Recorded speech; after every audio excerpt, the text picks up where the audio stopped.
हरिओम. अवधूत चिंतन श्री गुरुदेव दत्त श्री स्वामी समर्थ. रिलीजियस काकू या आपल्या चॅनलवर तुमचे मनापासून स्वागत करते आणि व्हिडिओला सुरुवात करते. तुम्ही या चॅनलवर नवीन असाल तर लाईक, शेअर आणि सबस्क्राईब करायला विसरू नका. तुमचे एक लाईक आणि सबस्क्राईब आम्हाला पुढे जाण्याचे बळ देते. चला तर व्हिडिओला सुरुवात करूया. बघा, महिलांसाठी वटपौर्णिमा ही ज्येष्ठ पौर्णिमा खूप अतिशय महत्त्वाचा सण आहे. कारण हे सगळेजण आवर्जून या स्त्रिया म्हणजे वाट पाहत असतात या सणाची. कारण आपल्याला आपल्या पतीसाठी हे व्रत करायचं असतं. कारण पती आपल्याला हा सात जन्मजन्मी हाच पती मिळावा ह्यासाठी आपण व्रत ठेवत असतो. तर ह्या व्रताचं म्हणजे सगळेजण आवर्जून वाट पाहत असतात, की आपल्याला म्हणजे पतीला आपलं आयुष्य लाभत असतं आणि ते आपलं आयुष्य लाभलं म्हणजे आपलं सौभाग्य टिकून राहण्यासाठी आपण हे उपास करत असतो. आणि आपण म्हणजे साडी वगैरे सगळं आवरून म्हणजे नटून-थटून ही पूजा करायला जात असतो. तर हे सगळ्यांना म्हणजे नवीन ज्यांचे लग्न झाले ते तर आवर्जून वाट पाहत असतात, की ही पूजा कधी येते, कधी म्हणजे ज्येष्ठी पौर्णिमा येते म्हणून. आणि ह्या पौर्णिमेच्या दिवशी जे काही तुम्ही सेवा करताल, ती आपल्याला भरभरून कृपा आशीर्वाद प्राप्त होत असतील. आणि त्यासाठी आपल्याला कुठली शुभ रंगाची साडी घातली म्हणजे आपल्याला दुप्पट फळ मिळेल आणि कुठल्या आपल्याला चुका म्हणजे आवर्जून टाळायच्या आहेत, की ह्या म्हणजे चुका अजिबात त्या दिवशी करायच्या नाही. हे आजच्या व्हिडिओमध्ये आपण बघणार आहोत. तर व्हिडिओ शेवटपर्यंत नक्की बघा. तर बघा, आता सोमवारी म्हणजे 29 जून 2026 ते हे सोमवार, या दिवशी आपली वडाची पूजा आहे. म्हणजे ज्येष्ठ पौर्णिमा, वटपौर्णिमा आहे. तर या दिवशी आपल्याला सकाळीच उठून म्हणजे सगळं आपल्या नित्याची कामे करून सडा रांगोळी, आपल्याला हळदीचं लेपन करायचे आहे आपल्या उंबऱ्याला आणि म्हणजे आपल्या लक्ष्मी प्राप्तीसाठी आपल्याला हळदीचं लेपन तर करतोच. तर हे आपल्यासाठी सुद्धा सौभाग्यासाठी हळद लेपन हे खूप म्हणजे महत्त्वाचं आहे. त्यामुळे हे सगळे आपले नित्याची कामे झाल्यानंतर आपण देवपूजा झाल्यानंतर आपल्याला वडाच्या पूजेला जायचं आहे. तर वडाची पूजेला म्हणजे घेऊन ताट घेऊन जाताना त्यामध्ये आपल्याला ताटामध्ये ओटी भरण्यासाठी आपल्याला ओटीचं सामान लागेल सगळं. हळदी, कुंकू, अक्षदा, जे काही तुम्ही तांदळाची ओटी भरताल, तांदूळ, आंब्याचं, ब्लाउज पीस आणि धूप, दीप, अगरबत्ती हे सगळं आपल्याला ताटात, तांब्यात पाणी वगैरे घेऊन जायचं आहे आणि पंचामृत घेऊन जायचे, वस्त्रमाळ घेऊन जायची आहे आणि दोऱ्याचा रील आपल्याला जे काही आपल्याला म्हणजे वडाला सुतवायचं आहे, हे असं सगळं साहित्य आपल्याला त्या ताटामध्ये घेऊन जायचं आहे वडाच्या पूजेला. तर वडाच्या पूजेला जाताना आपल्याला 8 वाजून 48 मिनिट ते 10 वाजून 50 मिनिटापर्यंत म्हणजे हे अतिशय शुभ मुहूर्त आहे 29 तारखेचा. तर ह्या शुभ मुहूर्तावर जर तुमची पूजा झाली तर अतिउत्तमच आहे. पण जर सहज तुम्हाला हे शक्यच नसेल ह्या टाईमला, तर नंतरचाही मुहूर्त चांगलाच आहे असं नाहीये. पण म्हणजे तुम्ही तुमच्या वेळेनुसार जर तुम्हाला सहज शक्य होत असेल, तर ह्या टाईममध्ये मुहूर्ताची पूजा जर केली, तर तुम्हाला भरभरून म्हणजे आशीर्वाद प्राप्त होणार आहे.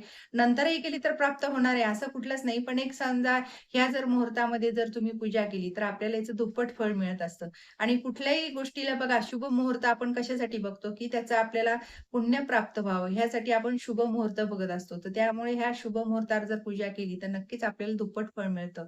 आणि ह्या दिवशी आपल्याला कुठले शुभ रंग घालून जर पूजा केली, तर त्याचे आपल्याला पुण्य प्राप्त होत असतं. तर पहिला रंग म्हणजे आपल्याला आता हिरवा. हिरवी साडी जर घालून तुम्ही पूजा केली, तर आपल्याला नक्कीच दुप्पट फळ मिळतं. आणि हे हिरवा रंग म्हणजे आपला शांततेचा रंग आहे. म्हणजे माता आपल्यावर प्रसन्न होती हिरवा रंग. तर बघा, आपण लग्नात सुद्धा आपण हिरवा चुडा भरतो. तर हे मांगल्याचं प्रतीक आहे हिरवं. तर हिरवं हे मांगल्याचं प्रतीक जर घालून आपण म्हणजे त्या रंगाची साडी जर घालून पूजा केली, तर आपल्याला नक्कीच आपल्या घरात सुख-शांती प्राप्त होते आणि आपल्या घरामध्ये सुख-शांती प्राप्त झाली, की आपोआपच लक्ष्मी माता आपल्यावर प्रसन्न होते आणि घराची भरभराटी होते. तर ह्यासाठी आपण जर हिरवी साडी घालून जर पूजा केली, तर हे आपल्यासाठी खूप म्हणजे फळदायी आणि पुण्य प्राप्त करण्यासाठी आहे. तर मग आपल्या म्हणजे जवळपास आता लेडीजकडे सगळ्याच कलरच्या साड्या असतात. त्यामुळे आपण जर हिरव्याच कलरची साडी घालून गेलं, तर नक्कीच आपल्यासाठी फायदा आहे. दुसरा म्हणजे आपल्याला लाल रंगाचा आहे. तर लाल रंग हे आपल्या सौभाग्याचं प्रतीकच आहे. तर हे लाल रंगाची साडी जर घातली, तर आपलं सौभाग्य टिकून राहतं आणि सौभाग्यामध्ये आपली वाढ होत असते. तर ही म्हणजे आपल्यासाठी घरामध्ये सुद्धा खूप म्हणजे शुभ कलर आहे आणि आपल्या घरामध्ये सुद्धा म्हणजे लक्ष्मीची भरभराटी होती. लाल कलर हा शुभ कलर असल्यामुळं कुठलेही तुम्ही म्हणजे पूजा करताना बघा, लाल वस्त्र, पिवळं वस्त्र आपण म्हणजे घेत असतो. तर हे शुभ कलर आहे लाल कलर. त्यामुळे आपण वस्त्राचं सुद्धा लाल साडी जर घालून पूजा केली, तर नक्कीच आपल्या घरामध्ये भरभराट येते, लक्ष्मी प्राप्त होत असते. तर आपण म्हणजे हे मांगल्याचं प्रतीक असल्यामुळं, आपलं सौभाग्याचं प्रतीक असल्यामुळं लाल रंगाचं सुद्धा आपण साडी घालून पूजा केली, तर नक्कीच आपल्याला याचं दुप्पट फळ मिळतं. आणि तिसरं म्हणजे आपल्याला पिवळा कलर आहे. तर पिवळा कलर हे पहा, भगवान हरिविष्णूंना सुद्धा पिवळा कलर प्रिय आहे. आणि माता लक्ष्मींना सुद्धा पिवळा कलर प्रिय आहे. त्यामुळे आपण पिवळी जरी म्हणजे साडी घालून पहा, पिवळा पितांबर असतो, पिवळं वस्त्र आपण देवाच्या खाली सुद्धा पिवळं वस्त्र करतो आणि हे पिवळं वस्त्र आपल्या बघा सौभाग्यामध्ये सुद्धा हळदीचा कलर पिवळा आहे. त्यामुळे हे सुद्धा पिवळा कलर जर घातलं तर नक्कीच आपल्याला दुप्पट फळ मिळतं आणि हे पिवळा कलर आहे म्हणजे आपल्याला गुरुबळ मिळत असतं. आपल्या घरामध्ये गुरुबळ जर सगळ्यांचं चांगलं असेल, तर नक्कीच म्हणजे आपल्या घरामध्ये जे काही नकारात्मक ऊर्जा आहे ती निघून जाते. आपल्याला गुरुबळ असते ना, आपल्याला पाठबळ मिळतं. जे काही आपल्या अडी-अडचणी असतील त्या सुद्धा निघून जातात. त्यामुळे पिवळा कलर हे भगवान हरिविष्णूंना म्हणजे प्रिय असल्यामुळे हा पण पिवळी सुद्धा आपण साडी घातली तर आपल्याला नक्कीच दुप्पट फळ मिळतं. आणि या दिवशी आपल्याला मग हे जर कलर घालून आपण साड्यांचे कलर जर घालून आपण पूजा केली, तर नक्की आपल्या घरामध्ये भरभराटी होईल, लक्ष्मी प्राप्ती होईल आणि आपल्याला सुद्धा ते पूजेचं म्हणजे दुप्पट फळ मिळेल आणि आपल्याला समाधान मिळेल, की आपण पूजा ही साडी घालून केल्यामुळं म्हणजे ह्याच्यात आपल्या पतिराजांचं सुद्धा सौभाग्य म्हणजे आपलं सौभाग्य टिकून राहतं. त्यांची सुद्धा म्हणजे वृद्धी याच्यामध्ये व्यवस्थित त्यांची सुद्धा भरभराटी व्हायला लागते. जी काही नोकरीमध्ये असेल, व्यवसायामध्ये असेल, त्यांना सुद्धा त्याचं गुरुबळ पाठीशी राहतं. त्यामुळं आपल्या घरामध्ये सुद्धा भरभराटी यायला लागते. तर हे असे आपल्याला 2-3 रंग म्हणजे आपल्याला 3 रंगाचं जर घालून केलं, तर तुम्ही आणि बाकीचं जर तुमच्याकडे नसेलच, तर तुम्ही कुठलीही साडी फक्त आपल्याला बाकीचे काही कलर आहेत ते वर्ज्य करायचे आहेत. काळा, पांढरा हा कलर आपल्याला वर्ज्य करायचा आहे. ही साडी जर अशा कलरच्या साड्या जर घालून आपण पूजा केली, तर आपल्याकडे नकारात्मक शक्ती खेचल्या जाते आणि जे काही घरामध्ये आहे ते नकारात्मक वातावरण तयार होतं. म्हणून आपल्याला काळा रंग, पांढरा रंग हे आपल्याला टाळायचे आहेत. तर हे म्हणजे अजिबात रंग आपण कुठल्याच पूजेलाही घालत नाही. तर त्यामुळे हे रंग कुठल्याच ह्याच्यात म्हणजे टाळायचे आहेत. कुठल्या ह्याच्यात घालायचे नाहीयेत आपल्याला. तर हे आवर्जून आपल्याला हे 2 कलर बाजूला ठेवायचे आहेत. आणि आपल्याला ज्या गोष्टी टाळायच्या त्या गोष्टीमध्ये पहा, आपण बरेच जण बघा आता मेटलच्या बांगड्या घालतात, प्लास्टिकच्या बांगड्या घालतात. तर त्या आपल्याला ह्या पूजेमध्ये आवर्जून आपल्या हातामध्ये काचेच्या बांगड्या घालाव्यात. कारण हे काचेच्या बांगड्या म्हणजे आपल्या सौभाग्याचं प्रतीक आहे. तर सौभाग्याच्या प्रतीकामध्ये तुम्ही लाल बांगडी, हिरवी बांगडी, अजून कुठल्याही चॉकलेटी कलरची बांगडी ह्या तुम्ही बांगड्या घालू शकता. पण अशा आपल्याला म्हणजे मेटलच्या वगैरे ह्या पूजेच्या दिवशी तरी अजिबात घालू नका. कारण हे ह्या दिवशी आपल्याला हे वर्ज्य करायचं आहे. आणि आपण गंध सुद्धा आपल्याला टिकली लावतो. तर बरेच जण टिकली मॅचिंग साडीनुसार टिकली लावतात. तर ह्या दिवशी ही टिकली सुद्धा आपल्याला म्हणजे दुसऱ्या कलरच्या टिकली वर्ज्य करायच्या आहे. जे काही तुम्ही लाल चॉकलेटी टिकली लावू शकता. पण इतर टिकली आपण सौभाग्याचं प्रतीक म्हणून आपण जे टिकली लावतो, तर ते इतर कलरमध्ये लावू नये मॅचिंग. तर आपल्या लाल चॉकलेटीलाच आपल्याला मान्यता आपल्या हिंदू धर्मामध्ये आपल्या लाल कलरला, चॉकलेटी कलरलाच जास्त मान्यता आहे. त्यामुळे आपण हे 2 कलर आपण ह्या दिवशी आपणच म्हणजे ह्याच कलरच्या टिकल्या लावाव्यात. इतर टिकल्या कलरचे कलर आपण टिकल्या टाळावेत, ह्या लावू नयेत. आणि जे काही आपलं म्हणजे सुवासिनीचा मान जो असतो, तो लाल चॉकलेटी टिकली आपण लाल कलर लावतो, चॉकलेटी लावतो. तर हे आपल्या म्हणजे शुभ कलर आहेत आणि आपल्या सौभाग्याचं प्रतीक आहे. त्यामुळे आपण लाल चॉकलेटी शिवाय इतर टिकली लावू नये. मॅचिंग तुम्ही नंतर करू शकता दुसऱ्या दिवशी, पण ह्या दिवशी बिलकुल अजिबात हे करू नये. आणि बांगड्याचं तर तुम्ही म्हणजे पहिल्यापासून बघा सगळ्या जुन्या बायकांमध्ये पहा तुम्ही काचेच्या बांगडीशिवाय ती दुसरी बांगडी घालत नव्हते.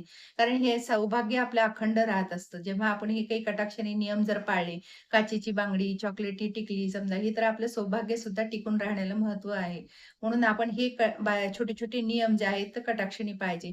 आणि ह्या दिवशी आपण कोणालाही म्हणजे वाईट बोलायचं नाही, कोणाविषयी वाईट मनात विचार आणायचे नाही.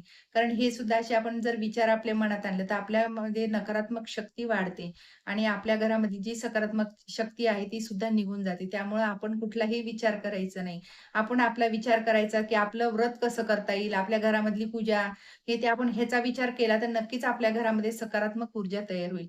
आणि ह्या दिवशी व्रत करायचं असतं. कारण आपण आपल्या पतिराजांसाठी आपण जन्मोजन्मी हाच पती मिळावा म्हणून व्रत करत असतो आणि आपलं अखंड सौभाग्य राहण्यासाठी आपण आपल्या पतिराजांसाठी आपण ही उपास करत असतो. तर हा उपास तुम्ही आपल्याला म्हणजे दिवसभर उपास करायचा आहे आणि ज्यांना शक्य नाही त्यांनी कमीत कमी समजा पूजा होईपर्यंत तरी उपास करायचा आहे. तसं तर सगळेजणच उपास करतात. पण आता जे काही आजारी आहेत, जे एकदम लहान बाळ आहे, त्यांना शक्य नाही. त्यांनी पूजा होईपर्यंत उपास करायचा आहे आणि तुम्ही पूजेला जाताना आधी फळ खाऊन जरी गेला तरी चालेल. नंतर आल्यानंतर जेवायचं. जे आजारी आहेत, लहान मुलं आहेत त्यांना. पण बाकीच्यांनी हे पूर्ण दिवसभर आपलं म्हणजे निराळाचा व्रत करायचं आहे. तर हे असं केल्याने आपलं म्हणजे सौभाग्य आहे ते अखंडित राहतं. आपल्याला जन्मजन्मी हाच पती मिळतो. हे असं व्रत करायचं आहे आणि 5 सुवासिनींना आपल्याला ओटी भरून त्यांना आंबे अर्पण म्हणजे देवाला अर्पण झाल्यानंतर त्यांची ओटीत सुद्धा आपल्याला म्हणजे आंबा द्यायचा आहे ओटी भरून. असं 5 सुवासिनींना दिल्यानं आपल्याला त्यांचे कृपा आशीर्वाद प्राप्त होतात. आणि जे काही तुम्ही ओटीचं सामान सुद्धा त्यांना ब्लाउज पीस जे काही यथाशक्ती तुम्हाला देता येईल ते तुम्ही ओटीमध्ये त्यांना साडी म्हणा, जे आता साडी तर म्हणजे ज्यांचं शक्य आहे त्यांनी साडी द्यावी. ज्यांचं शक्य नाही त्यांनी ब्लाउज पीस नाही तर मग नुसती आपली आंबा भरून जरी ओटी भरली, तरी त्याचा आपल्याला कृपा आशीर्वाद प्राप्त होतो. तर ह्या अशा प्रकारे आपल्याला ह्या वडाच्या पूजेची म्हणजे ज्येष्ठी पौर्णिमेची आपल्याला पूजा करायची आहे. आणि ही व्रत आपल्याला झाल्यानंतर दिवसभरामध्ये आपण घरी आल्यानंतर आपल्या पतिराजाच्या पाया म्हणजे नमस्कार करायचा आहे. कारण आपण जो व्रत करतो ते ती त्यांच्यासाठीच करतो आणि म्हणजे त्यांचे पुण्य प्राप्त आपल्याला म्हणजे कृपा आशीर्वाद प्राप्त करून घ्यायचे आहेत. कारण आपण त्यांच्यासाठी जर हे व्रत केलं तर नक्कीच त्यांना नमस्कार करायला पाहिजे आणि आपलंही म्हणजे सौभाग्य अखंडित राहतं ह्याच्यासाठी सुद्धा आपल्याला त्यांना नमस्कार करायचा आहे. आणि अशा प्रकारे पूजा जर केली, तर आपण म्हणजे घरातले जेवढे मोठे आहेत त्यांना सुद्धा नमस्कार करायचा आहे, देवांना करायचा आहे. कारण आपण देवांजवळच मागणार आहे, की मला जन्मोजन्मी हाच पती मिळू दे. असं म्हणून आपल्याला ही पूजा आपली यथासांग आपल्याला करायची आहे. आणि ह्या दिवशी तुम्ही मग काय जे तुम्हाला अन्नदान म्हणजे फराळाचं दान करू शकता, फळं दान करू शकता, दूध जे काही आपल्याला उपासाचं चालेल ते तुम्ही वस्तू जर यांना दान केल्या बऱ्याच जणांना, तर ते ह्या दिवशी दानाला सुद्धा खूप महत्त्व आहे. पौर्णिमेच्या दिवशी आपण म्हणजे सुवासिनींच्या सगळ्यांना ओटी भरून चहा म्हणा, दूध म्हणा, जे तुम्हाला देता येईल ते तुम्ही देऊ शकता. ह्यानी आपल्याला पुण्य प्राप्त होतं, कृपा आशीर्वाद प्राप्त होतं आणि माता लक्ष्मी पण आपल्यावर म्हणजे प्रसन्न होते आणि आपल्याला भरभरून कृपा आशीर्वाद देते. तर आपल्या घरामध्ये कुठल्याही म्हणजे वस्तूची कमी राहत नाही, भरभराटी होती पैशाची. आपल्या घरामध्ये लक्ष्मीचा सतत वास राहतो. तर ही अशी वटपौर्णिमा आपण सगळ्या गृहिणी अतिशय म्हणजे उत्सुकतेने वाट पाहत असतो या सणाला. तर मग हे उत्सुकतेने वाट पाहिली तर ह्या सणाची सुद्धा आपण भरभरून आनंद घ्यायचा आहे आणि आपण भरभरून सगळ्यांनाही आनंद द्यायचा आहे. सगळ्या मैत्रिणी जमून आपण म्हणजे हे असं दान केलं, असं म्हणजे पूजा केली तर एकत्रित फळ म्हणजे आपल्याला मिळत असतं या उपासनेचं आणि आपल्याला म्हणजे नामस्मरण सुद्धा तुम्ही जरी केलं, या सगळे मिळून, तर त्याचंही आपल्याला दुप्पट फळ मिळतं. अशी ही आपल्याला ज्येष्ठ पौर्णिमेची पूजा करायची आहे. तर तुम्ही ही नक्कीच पूजा केल्यानंतर तुम्हाला म्हणजे खूप छान वाटेल, बदल वाटेल आणि ह्या साड्या जर अशा कलरच्या घालून गेल्या, तर नक्कीच तुम्हाला पुण्य प्राप्त होईल आणि म्हणजे दुप्पट फळ मिळतं. तर तुम्ही ही अशी पूजा करून पहा. ह्या अशा साड्या असेल तर तुमच्याकडे नक्कीच ही साडी घालून जा. तुम्हाला यश प्राप्त होईल. श्री स्वामी समर्थ. जय जय स्वामी समर्थ. माझा जर व्हिडिओ तुम्हाला आवडल्यास लाईक, शेअर आणि सबस्क्राईब करायला विसरू नका.